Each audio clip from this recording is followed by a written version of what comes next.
Two, is that how many people are watching online? No. No?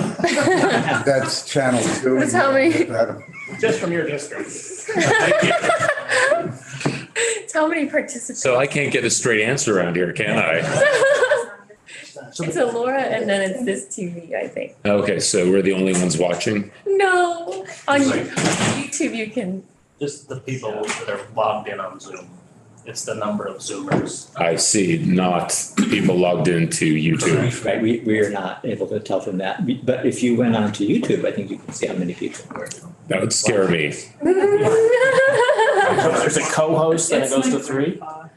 I guess if there's somebody sitting over here, I've never noticed that number before, so I'm not sure. Make them a little Like sign. Ellen or Mike I Ray should. sharing something with them. Yeah, Yeah. presumably.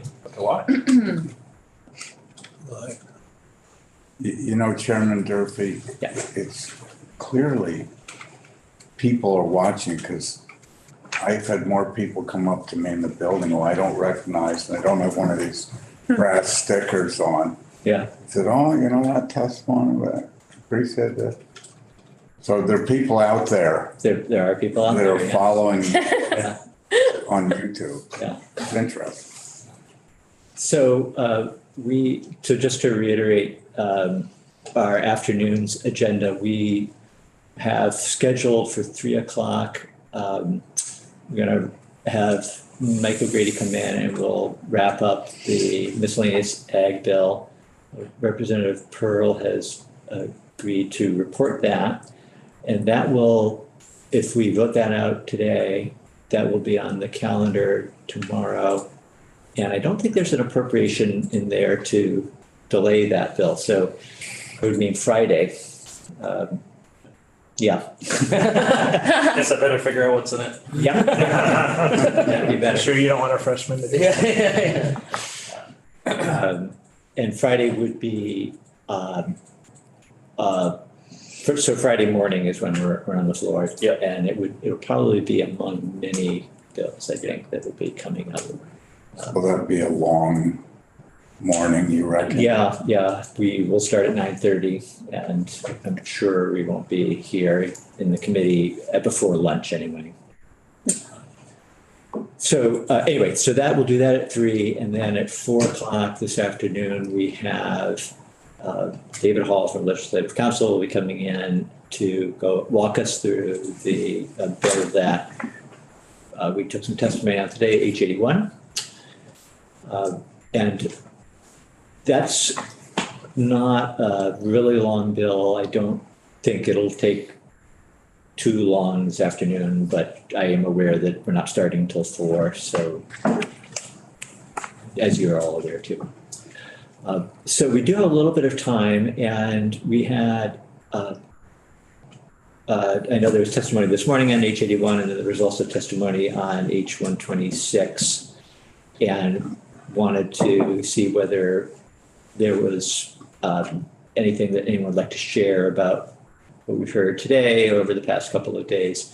It may feel like we've had conversations about this forever, but we did have a week where none of us were here. And in fact, it was really only 2 days, I think, before the break that we spent any time on the bill.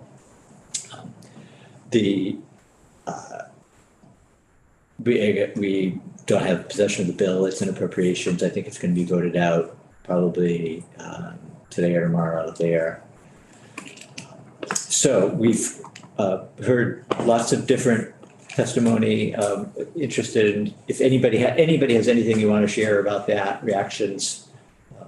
Happy to hear them. We can also have Ledge Council come in this afternoon and go over any questions we might have about the language and what some of the things that we've heard, about the language of the bill might be helpful. I think I would actually like to ask you. Great. Yeah. We're talking 126. Yeah, 126. Great. Okay. But questions, comments? Ready? For me, 126 leaves a lot out of the bill as far as what happens in the future. Example, if you're going through this conservation process, this is close to a 3-year process per parcel. So not knowing how many acres of land, because they haven't done the study, that you need to conserve to meet your goal in 2030.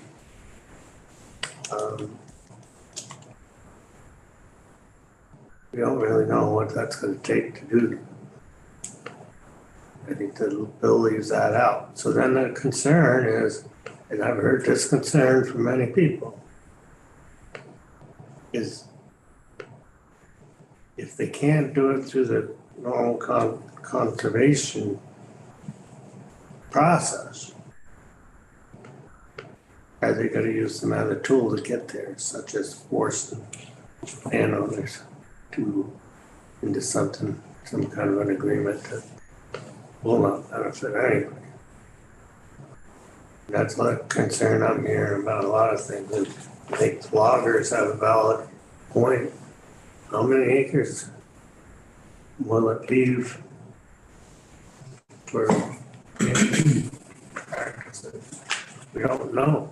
The information is not there, because they haven't, you know. I could agree that they should do a study, figure that out, and then propose what it's gonna take to do it. And I think putting a cart before the horse. Mike, It feels to me like that's what this bill does. The first thing in the bill is doing an inventory to see where we are. And then the next thing is a summary of the conservation practices that are available to reach the goals. Again, goals, non-binding. And then the next thing is an assessment of how we get from where we are, which we'll learn in the first year if the bill becomes law, to what the goal is, which is 30 by 30 and 50 by 50. I understand the fear around things like, what do we do? You know, what do the tactics become if we find that we're too far away and we can't meet the goals with what we have? But I just don't think that those are things that are here. I think those are things that would have to come later, and we would have those conversations. And I think, you know, there would be overwhelming opposition to things like forcing landowners to. If this bill was to pass as written, it would mean that you have to get 30% compensation by year 2030. No, it would mean that we would like to get to 30%. It's a goal. Yeah, well, you haven't been around me long. All I can do is read the legislation before me and see, you know, how I whether I think I can support it or not. My feeling, personal feeling, is I should do the study in the next year and then come back to the bill on how to get there. So that everybody knows. This bill leaves too many unknowns. I'm not sure who was next. Oh, you can vote. I guess, so this conversation is exactly where I want some clarity, and it's probably for when Ellen comes in, but I guess, so I was under the impression, I guess, that that this whole bill is a study, and there's a check back in there that it's not actually prescriptive at all, or is it? What's not prescriptive? Like, the bill is about the plan of how to get, like, basically establishing that we would like to do 30 by 30, 50 by 50, and this is like, how do we get there? And then there's a check back before it actually happens. I'm wondering if that's right or wrong. I think generally speaking that is right, but I think it would be a good question to ask, how prescriptive is it? To what extent is it prescriptive? Yeah, I keep like relating it to the affordable heat in like, cause it's the same, it feels like the same kind of path Like it's figuring out, like we've got this objective, we want to get somewhere because we think it's the right place to be. How do we get there? Once that's figured out, it comes back to the legislature and they say, can we do this? And is it going to be equitable, feasible, all those things? And then it goes into a law that if everybody agrees on it, that it actually forces something or puts it into law. And I guess that's what I'm trying to figure out if anybody has. But like I said, maybe hopefully Ellen can answer those questions because I don't know, because I'm hearing both sides that it's one way, it's the other way. And that's a pretty crucial part. Mike, do you want to answer that? Yeah, well, I would just draw the distinction. I mean, I think all of what you said is basically right, except that I would draw the distinction that affordable heat might be different in that the things it's trying to do are get to what are requirements that were, put into statute. Okay. Whereas the things that this is trying to do are to get toward goals. Okay. So I think you're right that like this is a plan. This is just sort of like doing the inventory and trying to get toward those goals, trying to get toward those things that we have set out as, places we'd like to get to. Yeah. But it's not. It's equally sort of a step reduced from the other because it's not trying to get towards something that we've said we have to get to. Okay. It's more preliminary. If you were to compare the two, this is an earlier stage of the process. We're aspirational, yeah. Before there were requirements, there were goals. It was, so that was a different step. Right. An earlier step. So you laid out that this is a process, and yesterday the speaker at the end of the day, forget his name, I'm sorry, maybe somebody can help me, but he did a presentation. The last slide was a picture of Lake Willoughby. Trey, exactly. And, describing the process in which they undertake and being collaborative. Using Lake Willoughby at the end, though, given that that's just right down the street from me, that was not a very successful collaboration with the locals. And even to this very day, there's a lot of resentment towards the park system and the process that led to not just that part of Willoughby becoming a state park, but some of the things that they've decided to do in the wake of it becoming a park. Like, for example, there was an area they decided to turn into a parking lot, add a bathroom.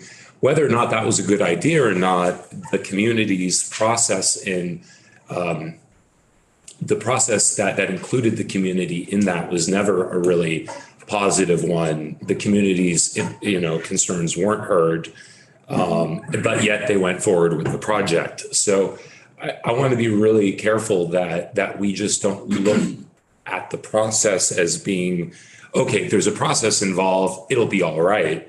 I think there still needs to be a look at the nuance of this process. And I want to be assured that, in fact, the voices that need to be included in the conversation actually are. I feel like that's really important. I feel like that's important in all of the environmental goals that we have in this committee and all the committees, that we really bring the people in on this process. I think that's. So as written, do you feel that the bill doesn't? I don't know. I just want to be sure. I mean, as written, there are industries who feel left out. And then looking at it through the farm lens, I want to be sure that those nuances regarding farming are also addressed. And this was something that they said this morning from the Land Trust. That was their concern, that farm conservation is part of the greater conversation. Yeah. And they weren't sure whether it would be or not.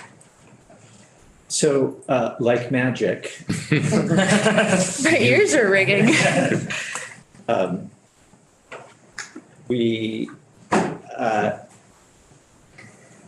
So we've just been talking a little bit about 126. And I think there are some questions that maybe committee members might best ask you just about what the language says. Representative Pearl, you just had one. Do you Yeah, mind? Sure. And sorry to jump in, sort of. Yeah. Ready? Yes, I'm ready. Basically just wanting you to really dumb down for me, like, what exactly is this bill? Because I'm hearing multiple things from different sides, if you will. Like, what exactly, if, as it's written right now, will this bill do? Specifically, like, is it prescriptive in achieving goals of getting 30 by 30, 50 by 50, or is it more developing, is it prescriptive in developing a plan to possibly get there? And I guess the check back piece, if there is a piece in there, what is the process to get to a step of actually mandating conservation of a certain amount of acreage? Does that make sense? Sure.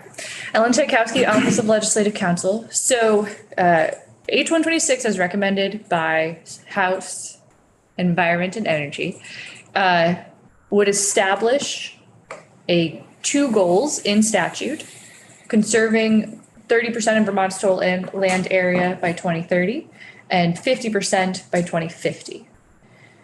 Those are goals. They're not legally enforceable, but there are two mandates in the bill. The mandate that ANR work with the HCB to create a conserved land inventory, which would outline how much land has already been permanently conserved, with some additional information in there as well. And then the second step is a plan on how based on how much land is already conserved, how additional land could be conserved in order to reach the goals of 30 by 30 and 50 by 50. So there are no mandates that any land be specifically conserved, but it does ask the agency and VHCB to look at what programs currently already exist, how those programs could be used to achieve these goals, what additional programs could be created to help reach those goals. Okay. Representative Temple. In this particular case, what is the legal definition of conservation? Yeah, so it's defined in the bill. It's on page 5. So conserved, as used here, means permanently protected and meeting one of the 3 categories: What are the 3 categories? ecological reserve area, biodiversity conservation area, and natural resource management area, which are 3 categories with varying levels of how much management is allowed in each one. But that's not yet defined, is it? So in the bill, yes. It is? Yeah. Okay. And those 3 categories come from the U.S. Geological Service's definitions for conserved land. Okay, so it's a national understanding. Yes. Thank you. Representative O'Brien. So Ellen, how then does conserved farmland not get into this? You know, if I have 500 acres, 250s in pasture, 250s in, forest, sugar bush. When an inventory is done, they only look at the 250 forested and say, yes, this has potential to be conserved. But the open farmed pasture cropland does not count. So the goals are specific to permanently conserved land that has minimal management, although there's 3 levels of the amount of management. And so I think, so part of the inventory is asking how much land is already permanently conserved that fits into those categories, and how much land is already permanently conserved that may not fit into those categories. And so that's where it might come up. But I think under these definitions in the bill, that based on what farming entails, most farming does require active management of a property site that isn't using its natural land cover, that it wouldn't meet these definitions. And so this bill is seeking to define in a very sort of limited way what is meant by 30 by 30 and 50 by 50. So there is an acknowledgement that there may be other conserved lands out there that may be temporarily conserved or permanently conserved with a different management practice on the site. But this bill is setting goals of permanently conserved sites with minimal management in order to protect biodiversity. Rodney? Basically, in simple terms, this is to conserve forest land. It's not just forest land. Forests will make up probably a large percentage of it, but it also would include wetlands, riparian zones, high altitude natural areas that aren't forests. Vermont has a lot of different ecosystem types that aren't just forests, meadows, bogs and fens. So forests will definitely be a significant part of this, but there are other different landscape types that will be involved. Mike?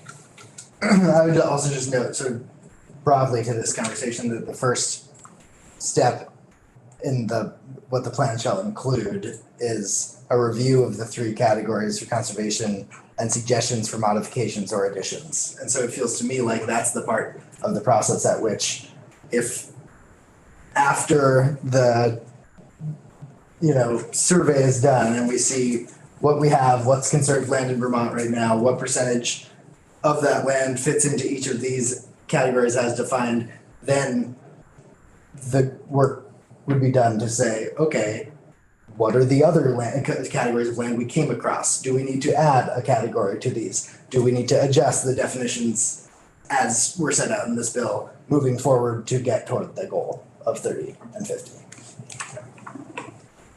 We don't know very much right now because we haven't taken the inventory, but we have heard some numbers, like today, a certain percentage of land is conserved. I think that it is 24 or somewhere around there, but I think that includes conserved farmland. Do you know anything about that? I don't think it does, but I don't know specifically. That did come up as part of the testimony from, I think, Vermont Conservation Design. And so I don't know how much they have looked at agricultural lands because they do focus on habitat mostly. So I don't think so, but I'm not 100% confident. Sorry to muddy the waters there. Dave? I think Mike had his hand up before I did, or John did. John? Just so it's not a moving target, though, we're starting, the baseline here is the entire acreage of the state of Vermont, Yes. not what potentially could be conserved. It's the entire state of Vermont. And That's tied to the 30 by 30 and 50 by 50. Yes. So that it's not 30% by 2030 and what land in Vermont could potentially be conserved. No, it's all of the land, so it would include anything that is already conserved that meets the definition. Plus new acreage to meet Yeah. the entire state. So even things like bodies of water might, I'm just saying, like, are those in or out? Or they're gonna decide that? So bodies of water are out. The report does ask for the agency to look at how water could be permanently conserved, because conserving water is different than conserving land. But, take Lake Champlain then out of the equation already, so that I'm just. Yes, it's just the land. We're not But that's counting. Vermont acreage, so see that total we're talking about. Right, so the way that it's You start phrased. throwing out things like, okay, Lake Champlain doesn't count, that can never be part of that 30 by 30. So the way that the goal reads is 30% of Vermont's total land area. so Lake Champlain isn't part of the 30, but it's also not part of the 100. Like it's not, Yes. it's just not, that's. Yes, Yeah. All right. I think that's a really useful point a good distinction and important to understand that. So we're not trying to make up whatever the volume or the area of Lake Champlain is significant. we're not trying to make that up, to get to the 30. So we've had a lot of conversations. I haven't read the bill yet, so this is very based on the conversations that have taken place in here from testimony. I'm thinking back to when I think her name is Amy Sheldon, the chair of the other committee.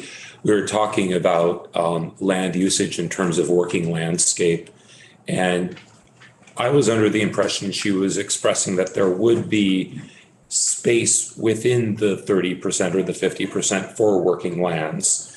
And specific to farming, I believe, is the part of it that I sort of like grasped onto. But I'm also getting the impression from what you just said that it wouldn't be. So, I want to be very careful about this. So, so the third category does include long-term sustainable forest management.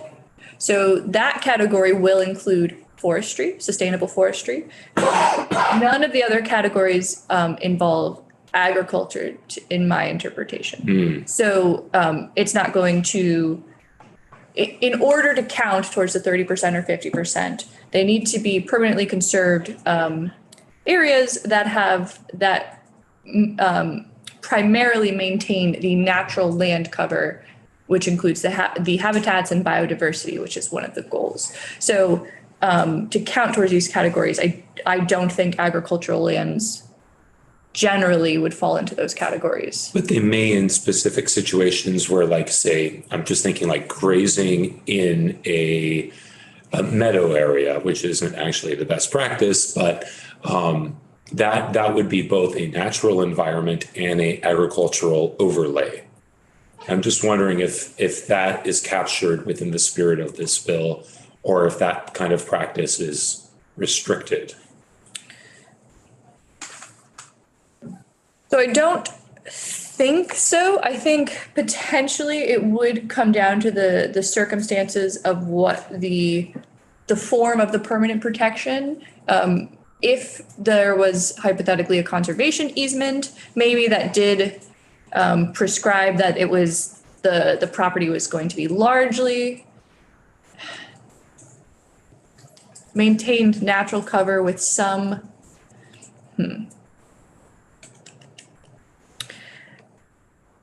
the goals really do align with maintaining natural land cover. And so potentially if there were some part of an agricultural property that did have part of it being conserved for natural land cover with minimal management, that potentially could count. I think it would depend on the nature of the specific language of the preservation. That's a nuance then that would later be added or figured out. No, I think that in getting to how that land would be counted in the inventory, it would need to be reviewed in order to to count towards the category. I think it's a nuanced review of what the conservation easement actually says. Got you. Parcel by parcel. Yeah. Interesting. And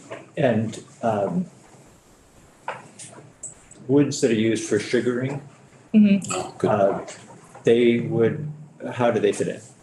I think potentially if the rest of the site was maintained for the natural area, I think potentially would be allowed under that definition. But again, I think it would come down to what the conservation easement allowed. Yeah. Right. So we take the inventory, and then we develop a plan. Can that plan be implemented without any more input from the legislators? Not necessarily. So A&R already does have some programs that they use. They do regularly purchase some land in the state to either add to the size of the state parks or protect for endangered species. So they already have some authority to conserve land, but that is part of the budget process when they ask for funding every year. So if they were if the plan was to have A&R hypothetically purchase additional lands, that would go through the budget process like it normally does. Or if they were looking for additional authority to purchase and conserve land, they would likely need to come back to the legislature for additional legislative authority. So A&R does already have some authority, but if they needed additional authority, they would need to come to the legislature. Yeah.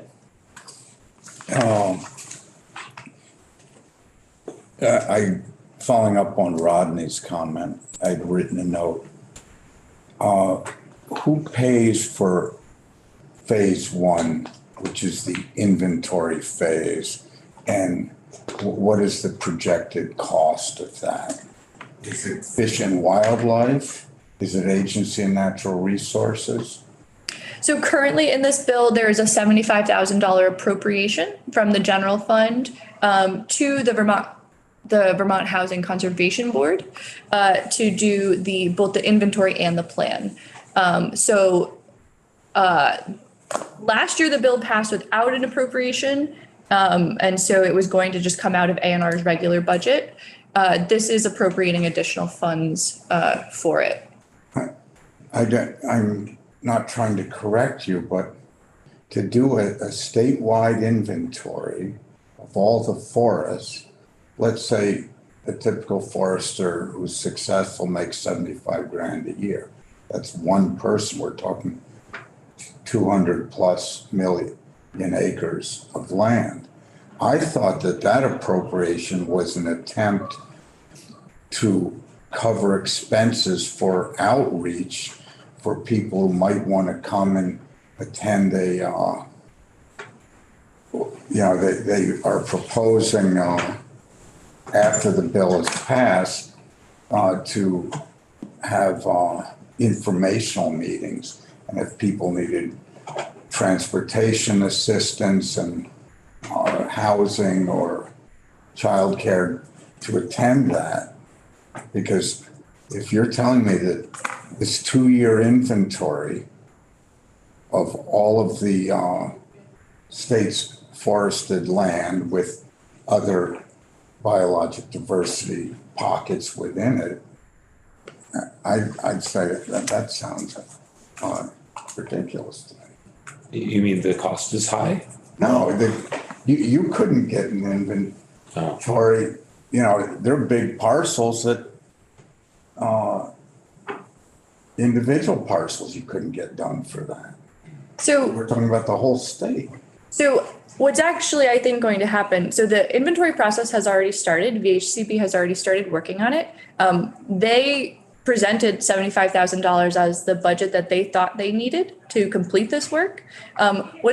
Most of what's going to happen during the inventory process is that VHCB, which are a quasi-public agency that does a significant amount of conservation work, they're going to take their maps and their database of their existing conservation projects. They're going to then meet up with the other land trust agencies in the state that steward conserved land and get all of their maps and conservation data. They're going to also work with the Agency of Natural Resources that keeps the data for all of the state lands as well. And they're going to put all those pieces of information together. They're going to also reach out to the towns as well as the state agency or the federal agencies that keep the data on the national forests in the state. And so really, from what I have heard from testimony in committee is that this will be combining a lot of existing information that already exists, but combining it into one document. And so the upfront costs potentially are covered by what is in the appropriation section of this bill.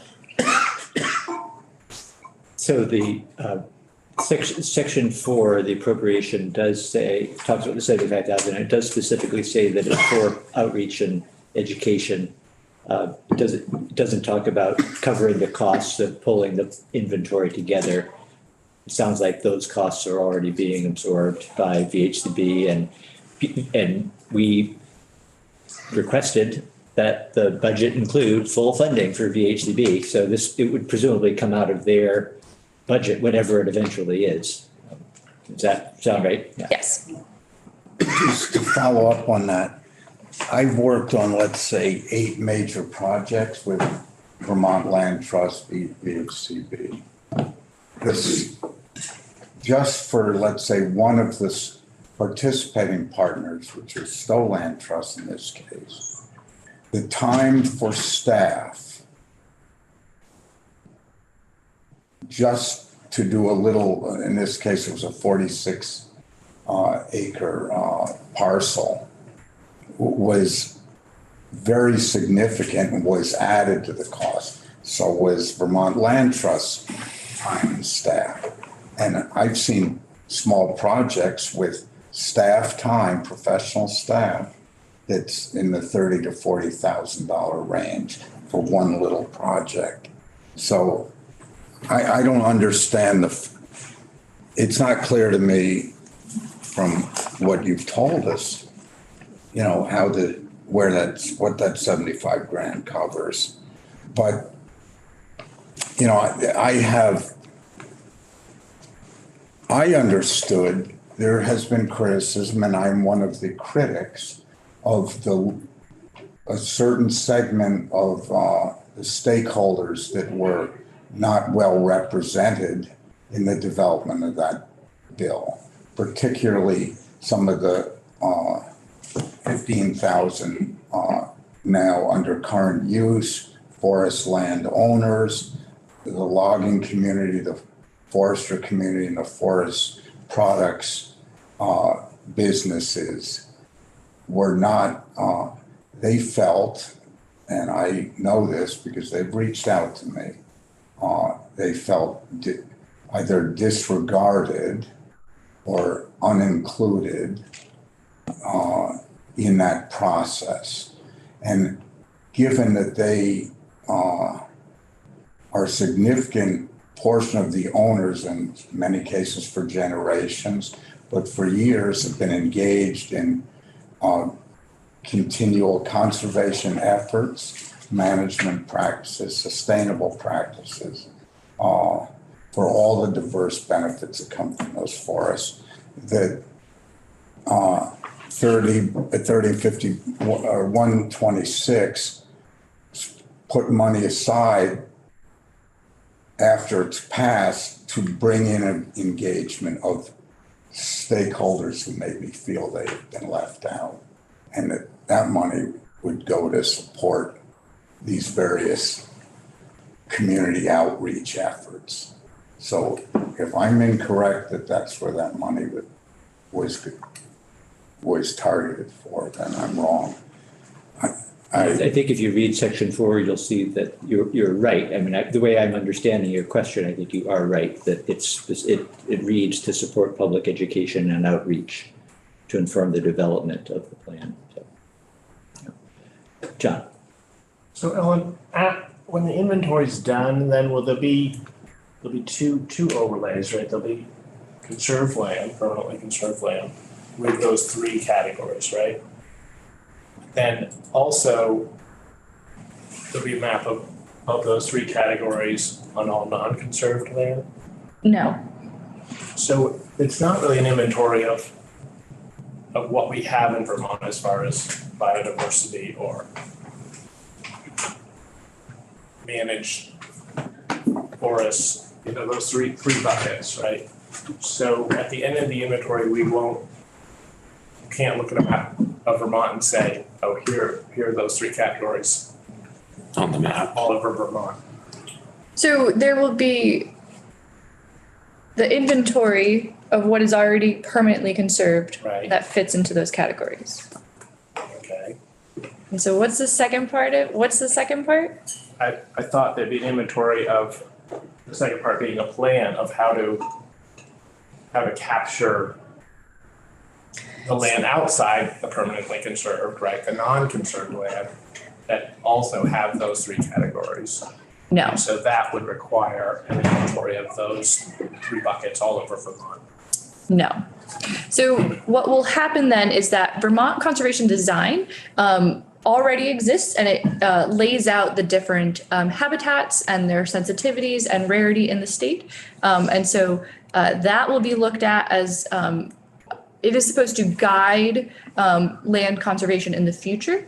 And so in the future, if land is going to be conserved, the three categories are available that will have different levels of management allowed on them. So there will be sort of options depending on where the land is going to be conserved. If, for example, it's in a very rare and irreplaceable habitat, this bill just says that those areas should be prioritized for ecological reserve areas. It doesn't, which is the category that has the most level of protection on it. It does not require, however, that specific areas or parcels or habitat type be conserved in any particular way. So it's not identifying which parcels should be conserved and how. It does not say anything like that. It will just lay out which lands are already conserved, which will show, based on Vermont Conservation Design, what types of areas may be missing or lacking. And that would help potentially prioritize future conservation efforts. But there's no mandate for any of those categories to be a certain percentage or to be located in a certain area. So it's just to be a plan of what areas could be conserved and then fall into which category based on this language. So in the non-conserved lands, we won't really know what's out there, except for things like DEC maps and things like that. Right. Yeah. So just trying to weed out the assumptions here, does it feel like to you that the assumption here is that the most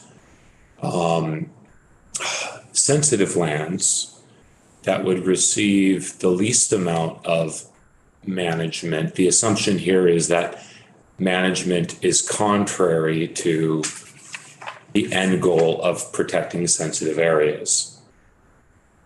I mean, is that kind of like what I'm getting here?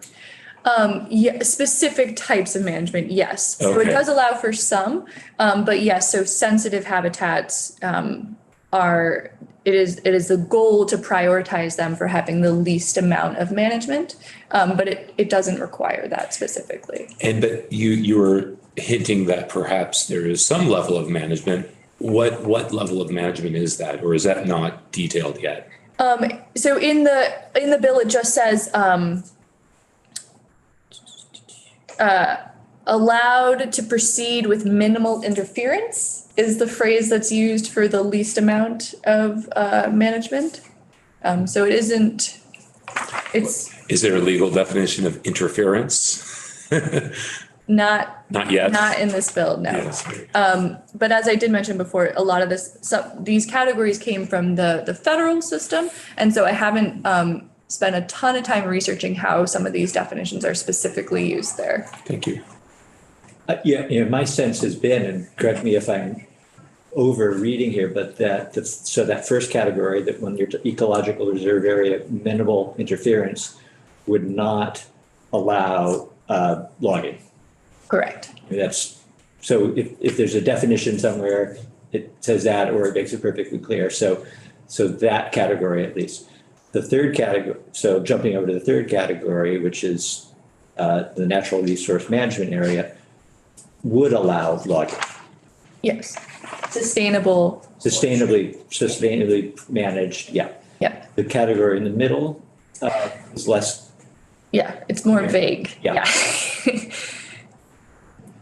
Regular active interventions are allowed. Dave, you done? Under the use value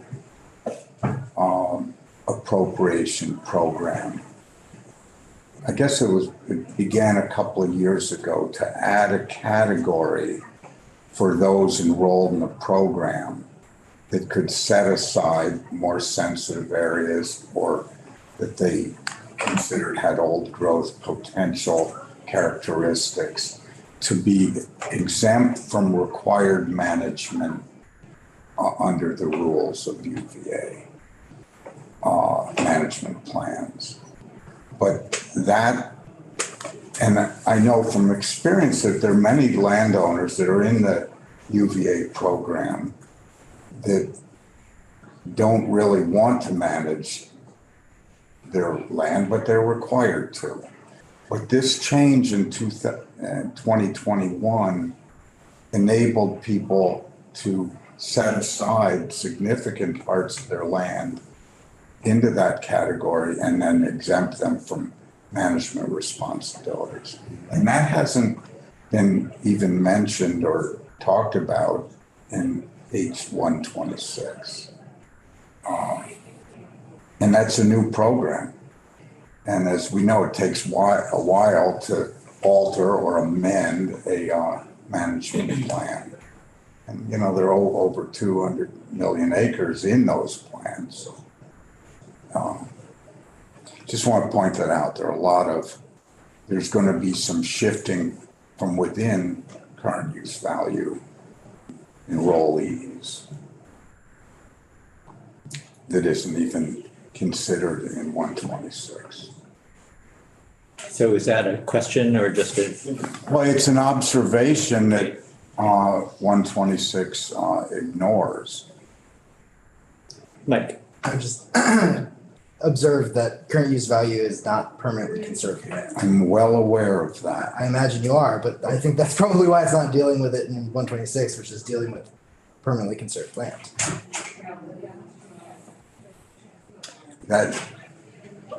Well, I think there are a lot of lands they're dealing with in this inventory that are not permanently conserved lands. No. No. So I agree, yes. The bill is specific to permanently conserved land only. And so that's what today. Yes, so the inventory will inventory all of the existing permanently conserved land. Okay, so that question, does that include any national forest in Vermont? Yes, Or any state of Vermont yes, land? yes. You know what percentage is permanently conserved? So that's part of the inventory, is that we don't have a definite number. One of the pieces of testimony was that it is approximately 24%, but I don't know specifically. But it is intended to include state, national, town, and private land. It's permanently conserved Yes, already. yes. So, Henry, go I ahead. just wanted to add on to that, permanently conserved already in one of those three buckets. So the inventory will include both those that are in the buckets and not in the buckets. So the first step is getting a handle on how much land is already permanently conserved. So that'll include agriculture. Yes. Okay.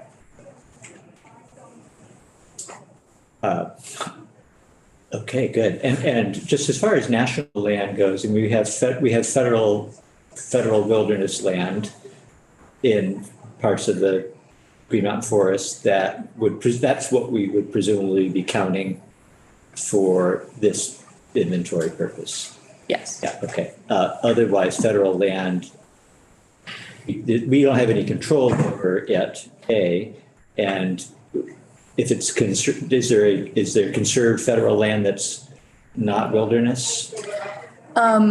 Yeah, so potentially, I don't know the details of the Green Mountain Forest management plan, but if they are using sustainable forestry, that potentially would count for that category. Okay. Okay, yeah, why don't we take one more question? And I mean, I don't want to cut off the conversation. John, go ahead and we'll see what other questions there might be for Ellen. Okay, so we get the inventory and then say the A&R says, well, we're really missing a lot of bucket one, for example. But we don't necessarily know where we could catch up with bucket one, right? And so is there statutory language that's saying just as opportunities come up, we should prioritize that? Or is there more, it'll be up to the legislature to come, or A&R to come up with, say, how do you incentivize getting a lot more bucket one being conserved? Yes, sort of to both points. So there's just one mention of it. And so it is not mandating that any specific bucket have a specific amount in it. The only reference that it does make is that it says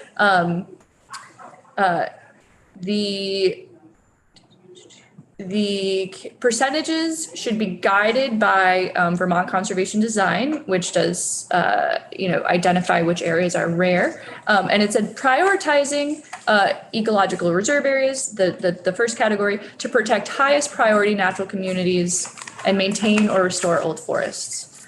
So it's looking to prioritize using that highest level of protection for the most rare. But again, that isn't a mandate. It would be probably addressed somewhat in the plan if A&R has ideas about how they may want to go about that. Okay, I know this has already been talked about, but it's still kind of swimming in my head. So the process is, this bill is a study. And then once the study is completed, the Agency of Natural Resources and VHCB, thank you, have some authority to initiate the process without a legislative approval unless there's something extra that they want to do. Right. So the Vermont Housing and Conservation Board already does a significant amount of conserving. Right. And so they have some existing authority and budget already to conserve land. And that's what they've been doing for the last few decades. And A&R as well. So if they need additional authority, they will need to come to the legislature. Okay. But inherently in the bill, there isn't that need automatically. Correct. Okay. all right. Well, this has been a very helpful conversation. Ellen, thank you for dropping in on us. Yeah. Somewhat unexpectedly. I just wanted, maybe while you're here, one last thing, and just because it's come up a couple of times, that the concern has been expressed that land that's currently in ag use might need to be converted into conserved forest land somehow. That the goal is aggressive enough that we wouldn't be able to get there without taking productive farmland out of its the way that it's currently being worked. And I don't know that there's an answer in the way the bill is written to that question, but if there's anything that you feel you could add to that or to respond to that based on the way the bill is written. So there is nothing specific to that in the bill. The only thing I would say is that the overarching theme of the bill and the sort of guiding principle of the bill is to look at Vermont conservation design, which identifies existing ecosystems and habitats for different species. And so this bill will be seeking to come up with a plan to help those areas be conserved. And so those are the priorities if these rare and specific natural areas to be conserved. So in theory, those are the areas that are supposed to be prioritized. I don't know to what extent those areas are on existing farmland, since there is active, regular management of farmland. Yeah, okay. Okay, good. Thank you.